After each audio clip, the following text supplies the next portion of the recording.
ही बेशकीमती है। चलो हो जाओगे ठीक। इतना कीमती है कि इतना कीमती संसार का कोई पदार्थ नहीं है। अगर हम कीमत देखने लगे तो हमारे देश के राष्ट्रपति भवन जहां वो रहता है राष्ट्रपति, उसको हम किराए पे ले ले तो एक दिन का कितना देना पड़ेगा? ज्यादा ज्यादा 2 अरब रुपए, 5 अरब रुपए, 10 अरब रुपए खूब आराम से किराए पर मिल जाएगा। अमेरिका के राष्ट्रपति भवन को अगर हम लेने लगे तो वो इससे डबल कीमत में मिल जाएगा, 4 गुने में मिल जाएगा, लेकिन मिल जाएगा।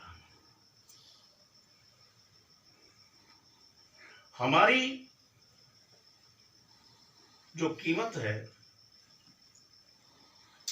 उसकी कोई कीमत नहीं, वो बेशकीमती है। सतगुरु कहते हैं श्वासा खाली जात है 3 लोक का मोल। हमारा एक एक श्वास अगर तीनों लोगों को भी उसके बदले में दिया जाए तो भी हमें नहीं मिलेगा। इतना बेशकीमती है।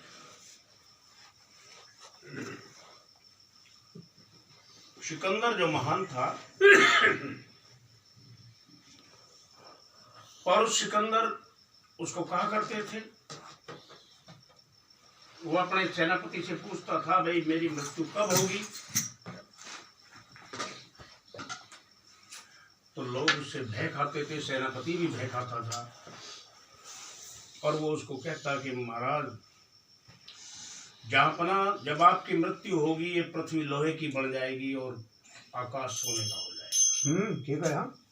पृथ्वी लोहे की होगी और आकाश सोने का बनेगा, उस दिन तुम्हारी मृत्यु होगी। क्योंकि ना पृथ्वी लोहे की हो सकती ना आकाश सोने का हो सकता। बचने की बात, उनसे बचने का एक बहुत बढ़िया तरीका उन्होंने निकाला।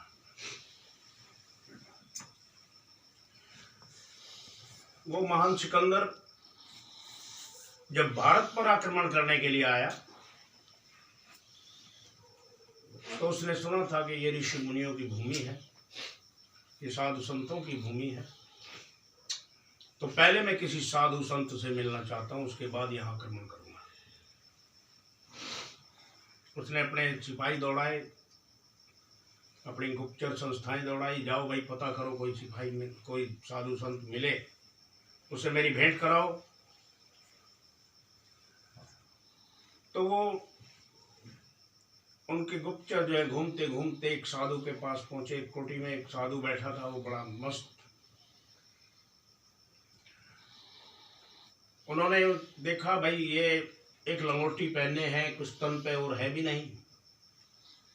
उसने कहा महान पौरुष सिकंदर तुमसे मिलना चाहता है। उसने कहा अगर उसे जरूरत है तो मेरे पास आए, मैं नहीं जाता, मुझे क्या जरूरत है।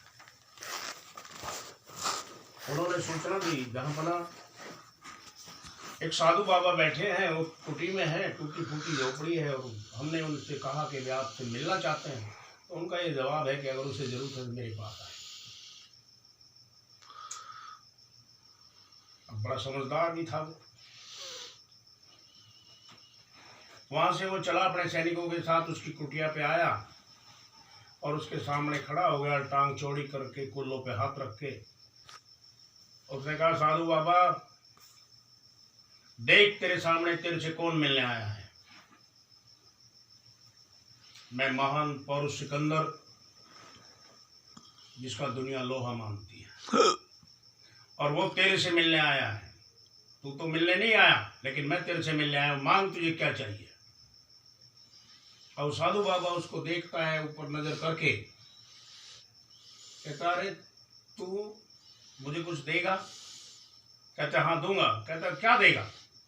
कि जो तू मांगेगा। कहता अच्छा ये जो दरिया इधर पूरब से पश्चिम बह रहा है, इसका रुख पश्चिम से पूरब की तरफ फेर दे, देखता हूं तू देगा क्या। वो चुप। अब उसके सैनिक जो थे वो जो गन लिए खड़े थे, वो कब आदेश करे सिकंदर, कब उसे छलनी कर दे, लेकिन उसने ऐसा नहीं किया। उसने कहा ये जो हवा पूरब से पश्चिम को जा रही है, पश्चिम से पूरब की तरफ इसका रुख फेर दे। वो चुप रहा। सिकंदर बोला नहीं। कहता मैंने जो कहा तू दे सकता है या नहीं? कि नहीं, मैं ये नहीं कर सकता। फिर मेरे सामने यहाँ क्यों खड़ा है? तू तो मेरे यहाँ जो है सूरज की जो गर्मी मेरे तक आ रही है, उसकी जो रोशनी मेरे तक आ रही है, तू उसके बीच तो बाधा बन के खड़ा है। तो हटा यहां से, तू तो खुद भिखारी है, तेरी हवस पूरी नहीं हुई, दुनिया को लूटने चला। कहता मैं फौरन सिकंदर हूं, तू मुझे कुछ नहीं देगा, चल यहां से। ये इतिहास गवाह है कि सिकंदर वापिस यहां से अपने यूनान को चल दिया। जब वो रेगिस्तान में जा रहा था तो गर्मी बेतुकी थी,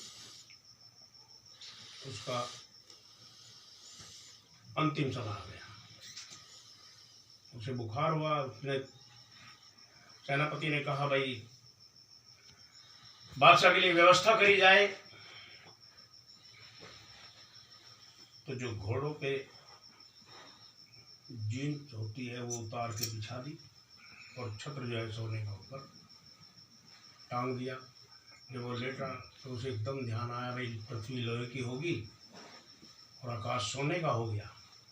उसने कहा मेरी मृत्यु, डॉक्टरों ने, वैद्य ने कहा हमारे हाथ तुझे एक श्वास भी देना नहीं है। उसने कहा मुझे इतना टाइम दे दो जो मैं अपनी माँ से बात कर लूँ।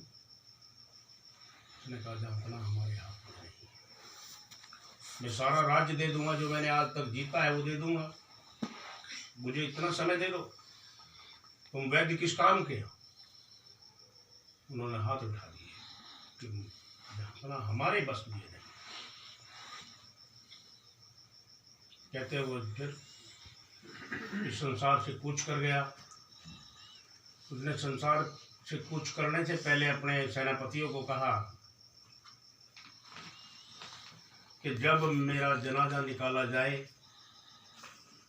तो मेरे दोनों हाथ मेरी अर्थी के बाहर निकाल दिए जाए और लोगों को ये बताया जाए कि सिकंदर जैसा महान भी जब इस दुनिया से जा रहा है तो खाली हाथ जा रहा है। तो उर्दू के एक शायर ने एक शेर लिखा, जहां से सैकड़ों गुजरे सभी मुल्कों के वाली थे, सिकंदर जब गया दुनिया से तो दोनों हाथ खाली थे। हमारा मनुष्य जन्म भी, क्योंकि जो कुदरती सिद्धांत है वो राजा हो या भिखारी वो सबके लिए बराबर है, उसमें कोई अंतर नहीं है। ऐसा नहीं कि बादशाह की आंख देखने का काम करती हो और एक गरीब आदमी के कान देखने का काम करती हो, उसके भी आंख ही देखने का काम करती है। जिसकी जो इंद्री काम करती है, बादशाह की भी, राजा की भी, और गरीब की भी, अमीर की भी, सबकी वही इंद्री काम करती है। हमारा ये मानव तन 184 भरम के पो पे उठ के आए, अब के पो जो ना पड़े फिर 84 जाए। हमें मानव तन मिला है, ये हमारी सबसे बड़ी योग्यता है, इससे बड़ी और कोई योग्यता नहीं है। हमें 84 लाख योनियों से निजात पानी है। ये बताने की जरूरत नहीं कि 84 लाख योनियों में कितने महान से महान दुख हैं, कितने दुख हैं, बेशुमार दुख हैं। मनुष्य देह हमें मिली है, देवताओं को दुर्लभ है। रामायण कहती है सुर दुर्लभ सद ग्रंथन गावा, बड़े भाग्य मानुष तन पावा।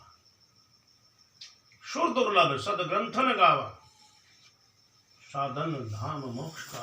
हमारा ये साधन हमें मिला है, बिन साधन कोई कुछ नहीं कर सकता। यहां से 3 रास्ते निकलते हैं, एक बाएं को जाता है, एक दाएं को जाता है, एक सीधा जाता है। क्या कहा?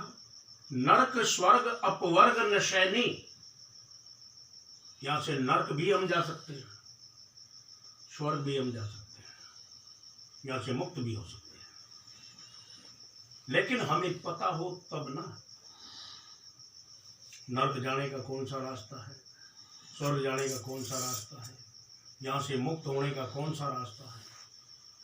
फिर आप ही महापुरुष हमें समझाते हैं, देखो भाई, जो व्यक्ति अपने पूरे जीवन में इस शरीर और शरीर से संबंधित लोगों की सेवा शुश्रूषा में लगा रहा, निश्चित रूप से उसे नरक जाने से कोई नहीं रोक सकता। हम अपनी अपनी बुद्धि के अनुसार प्रयास लगाते हैं, उम्मीद करते हैं कि भाई किसी से मतलब रखो, झगड़े खत्म हो जाएंगे। नहीं, ये हमारा शरीर और शरीर से संबंधित लोगों की जो सेवा में लगे रहेंगे, निश्चित तौर से उसे कोई नरक जाने से नहीं रोक सकता। सेवा करने वाले गौर कीजिए क्या कह रहा हूं। अपने शरीर से संबंधित और शरीर के लिए, हमारा शरीर ये मानव तन है, ये पंच भौतिक पुतला, इससे संबंध किनका है? परिवार का। रात दिन हम क्या कर रहे हैं? अभी बोल रही थी वाणी, मतलब का संसार है, इसका नहीं एतबार है। हम किन के लिए मरते हैं?